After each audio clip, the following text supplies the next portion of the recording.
Ken Plus Group for a little while and moved to the Barossa Valley, close to I guess my wife's family, and job came up at the right time, and Guy's been a fantastic mentor as well, so very lucky. So the concept of robotic dispensing appealed because I'd seen the Consus in action, so and went, robotics is the way to go. And then we saw the Rowa, and that's just a whole other world again. So love the thing. So it's easy to use. It works well. I think it's very easy to fix, and the support's fantastic. So it's never a major problem in that way. And I mean, at the end of the day, it's if you look at the two models side by side, there's not really a comparison. So unfortunately, with the other system, there are things that it just doesn't do as well. I mean, the Rowa, because it knows every piece of stock that it's got in there, and it can account for everything in that way, and it's all barcoded in and barcoded out. Whereas, we've had various problems with the other machine at times when we've had not the quite right level of trained staff filling the machine, and putting stock in the wrong slots, and so when you're dispensing, potentially more errors for that, those sorts of things. You've got a fridge in the Rowa.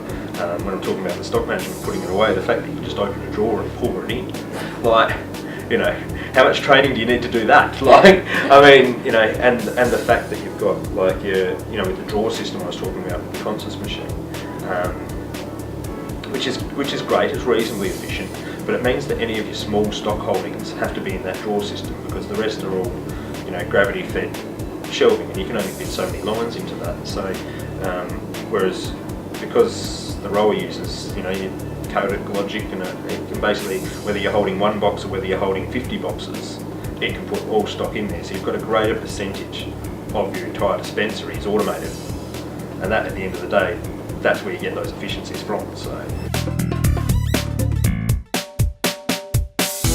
I mean, you get what you pay for at the end of the day, I guess, as well. But I think in terms of your long-term benefits, you'll recoup those costs. I don't see that would be an issue. So if I was going now to purchase one or the other, there's no decision to be made. So at the end of the day, if you're going to buy older style technology that's not going to do as good a job, there's no benefit in that. At the Barossa, when we did there, we didn't have to do much of a shop fit at all. We basically took the dispensing shelves out, put the Rowa in. We put a new floor in at the same time, but that was a completely separate issue. It was just because we had to close the store anyway at that point. So we've got a checking pharmacist and a consulting pharmacist. There's basically one that's sitting on the floor the whole time, available to speak to the customers, to do consultations, to do all of the professional service side of things, which is that's the game changer now. It's win-win for everyone. It's professionally satisfying, the customers love it, and they get a better result out of it. And the owners are happier because, one, they're getting increased loyalty from their customers, but also the products that the customers are going away with are more professionally sound, so they're more likely to come back and purchase them again. So it's benefits all round. It's the only way you can go forward.